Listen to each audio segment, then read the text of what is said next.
নমস্কার বন্ধুরা। তো বাড়িতে থাকা উপকরণ দিয়ে যদি সন্ধ্যাবেলায় এমন একটি টিফিন হয়ে যায় তো কেমন লাগে বলো তো।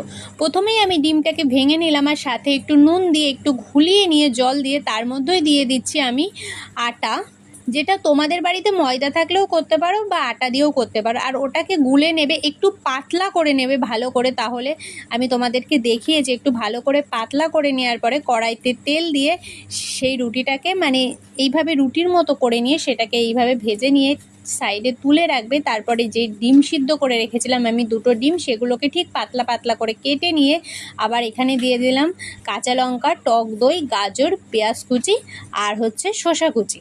এগুলো দিয়ে একসাথে টক দইগুলো সব একসাথে মিক্সড করে নিয়ে এদিকে আমি সেই যে রুটিটা করে রেখেছিলাম সেগুলোর মধ্যে এগুলো দিয়ে একসাথে একটু পুরু বানিয়ে সেই মুখটা কেটে দিয়েছি। দিয়ে তেলের মধ্যে দেখো আমি ছেড়ে দিচ্ছি। ঠিক তেলের মধ্যে আমি এইভাবে ভাজা করে নিচ্ছি, জিনিসটাকে ভালো করে একটু ভাজা করে নেবে, আর বেশি টাইম নেবে না।